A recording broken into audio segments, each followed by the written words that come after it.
হচ্ছিল যে এতগুলো নাম বলছেন, তার মধ্যে এই নামটা কেন নয় যে কিবরিয়া। হ্যাঁ, ভাই ভাই বোন বন্ধু সব আমাদের সম্পর্ক প্রায় 13 বছর।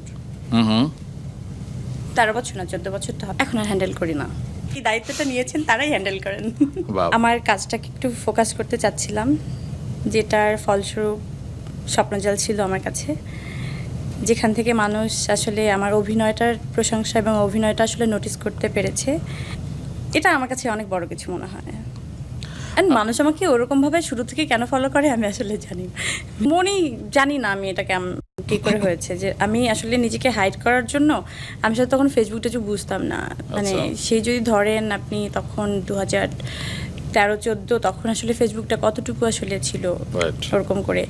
তো এমন হয় ওখানে একটা ছবি দিলে আমার ফ্যামিলি সবাই দেখবে, আমার ফ্রেন্ডরা দেখবে এবং তারা সবাই জানবে যে আমি বাংলা সিনেমাতে কাজ করি।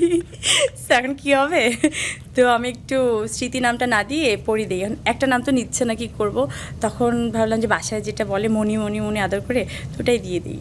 তো যে আমি একটা ফ্যাশন হাউসে কাজ করলাম, ওটার মধ্যে এরকম বড় করে আসলো মানে মডেল পরিমণি। হ্যাঁ, তো এরপরে না আমি ফোন দেওয়া শুরু করলাম, ভাই নামটা একটু চেঞ্জ করা যাবে? আচ্ছা আমি কি বলতেছি, পত্রিকাতে অলরেডি ছাপা হয়ে গেছে, আমি কি বললাম এটা, এরকম ছিল ব্যাপারটা। আরে আমার মনে হয় যেটা গেল তো গেল, ওইটা তো আর ফিরে পাবো না। তো ওটা নিয়ে পড়ে থাকলে আসলে কিছু হবে না। ওটা দিয়ে যে আপনি যদি ভালো কোনো অভিজ্ঞতা আপনার জীবনে অর্জন করেন তাহলে ওটা আসলে জীবনে একটা গুড মেমোরিজ, এবং যদি ব্যাড কিছু হয় ওটা যত তাড়াতাড়ি আপনি ভুলে যেতে পারেন, মানে চেষ্টা তো করেন, অন্তত ভুলে তো যাওয়া সম্ভব না, বাট ওটা একটু সাইড করে রাখার চেষ্টা করি। আমি এত কথা বলতে ভালোবাসি, আমি সারাদিন বক বক বক বক করতে থাকি। তো সামনের মানুষটা আমাকে যদি কমফোর্ট জোনটা ওরকম হয় তাহলে ওকেও আমি কথা বলতে দিই না, যে শোনো দাঁড়াও চুপ করো শোনো তারপর কী হয়েছে জানো। তো আমি এত বেশি কথা বলি এবং খুবই আস্তে আস্তে কথা বলতে পারি না। আমি আজকে চেষ্টা করছিলাম যে খুব স্লো